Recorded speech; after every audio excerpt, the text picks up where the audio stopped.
on time, right? You know, so I started. They weren't supposed to start changeover until like 5:30 or 6. Right. They said they put bottles on the line like 3 o'clock this morning. Great. Good morning. Good morning. What is recycling all about? I'm here today to discuss how our actions affect the environment and our future generations. We need to change how we think about garbage and take steps to prevent and make the right choices for a better tomorrow. You might be asking these questions. Why do we need to recycle? How do we improve as a society? How does one person's actions make a difference in saving our environment? Disposal of garbage is a serious business. The problem is that we produce more garbage than our natural environment can absorb. Many modern products, such as TVs, mobile phones, have parts that will never break down in the landfill. Thus, the garbage keeps piling and growing every year. The time has come to take action. Every individual is needed to be a society that does not waste. We need to put an end to the growing garbage mess and clean up our environment. We need this place to live. Let's start by thinking about the everyday things that we throw in the landfills and the long-term effects that they have on our environment.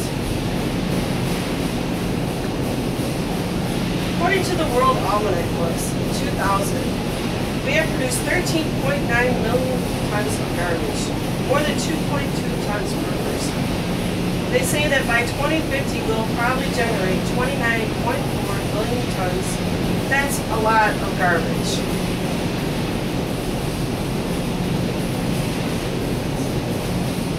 What are we putting in the landfill that can be recycled? Well, for starters, we have the plastic bags. According to the Clean Air Council, there's 1 billion plastic shopping bags, creating 300,000 tons of landfill waste every year.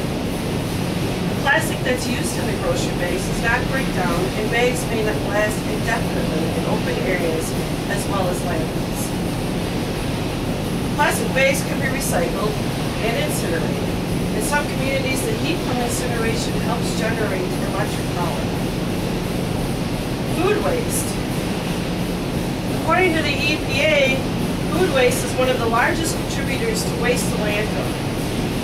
We can make compost to keep these materials out of the landfill, where they take up space and release methane, which is a potent greenhouse gas.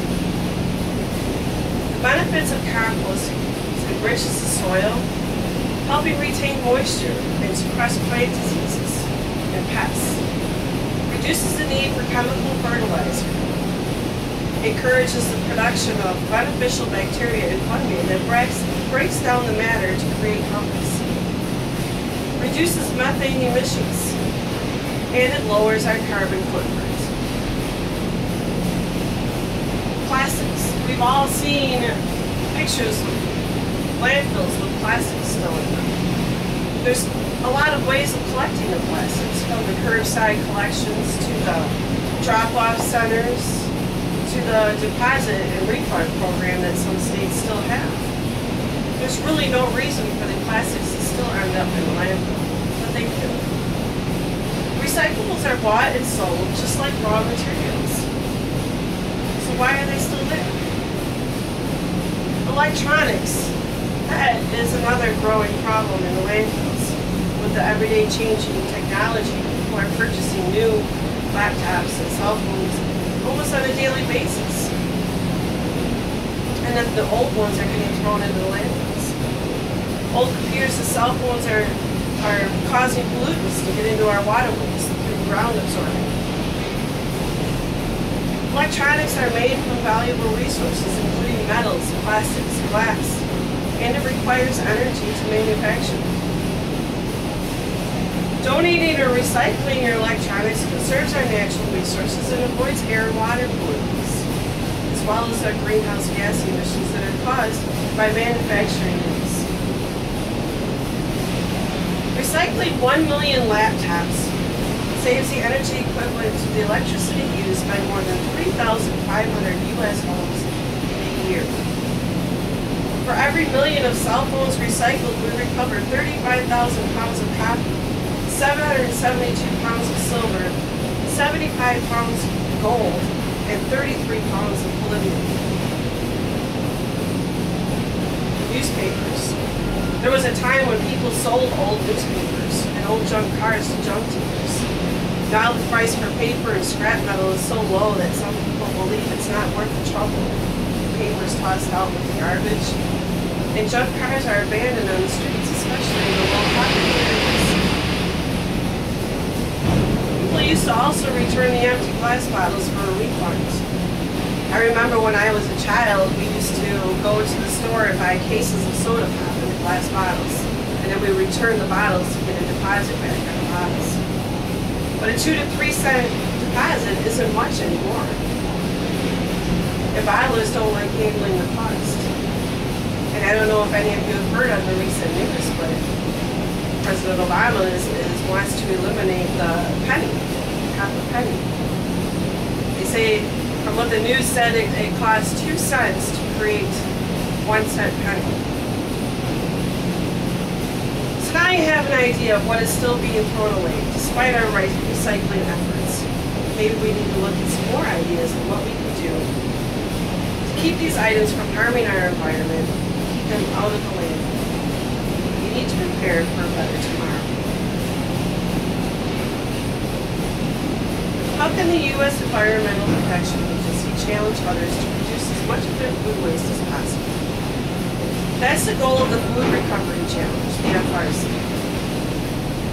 This is an initiative piloted in 2010 and fully launched in 2011. Along with reducing waste, the added benefits are saving money, helping communities, and protecting the environment. This is the triple bottom line. The challenge raises awareness about the amount of food unnecessarily being thrown into the trash and educates people about how to divert the food to its best use. In 2010, Americans generated 250 million tons of municipal solid waste. The organic materials were the largest at 56.3%, paper and paperboard 29%, food scraps 13.9%, and yard trimmings at 13.4%.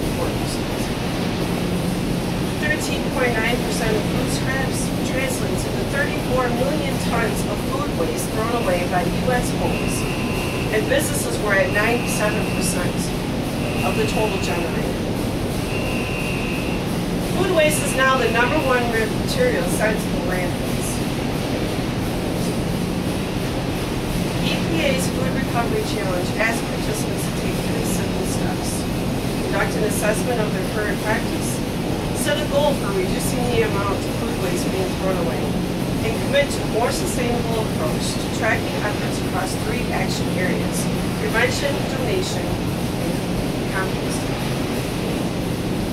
Over the last year, EPA has been working with grocery industries, colleges, universities, sports and entertainment venues, among others, to join the challenge. These venues produce the largest amount of food waste. To date, there are 77 FRC participants, which, if you think about it, really isn't that many, considering it's the whole nation. Garbage is a very serious business, and it is one that we all should not take lightly. We all need to do our parts to fix these issues with landfills, and the time for action is now. We need to take the extra time, make the extra steps to make sure we are placing these items where they need to go.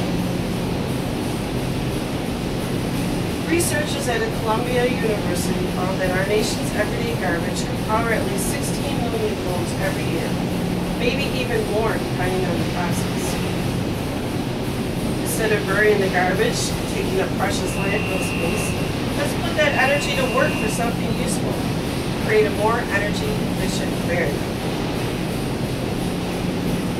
The reduction in garbage emissions would be equivalent to removing 1 million cars from the road.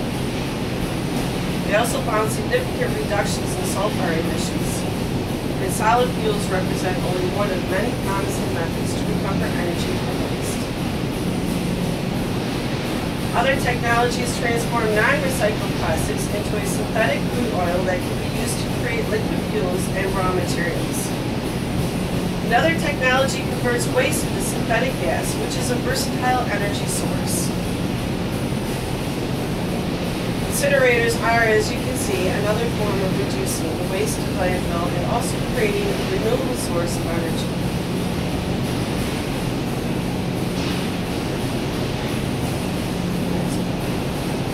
David Scott, a forward-thinking energy expert, says waste is what's left when you run out of imagination. Put our imagination to work in the not-too-distant future. We'll look back at our long history of landfilling and ask ourselves, what were we thinking? As I said, the time is now that we need to make a change in our landfills. To get rid of the throwaway society and start creating a better environment for tomorrow. We need to do our parts in keeping the plastics, paper, glass, metals, and all the other recyclables, electronics, out of our landfills. Recycling, reducing, reusing is everyone's responsibility. Everyone as a group, you cannot leave something behind and expect someone else to clean it up. It is your job to make a difference, make the right decision to create a better environment for our future generations.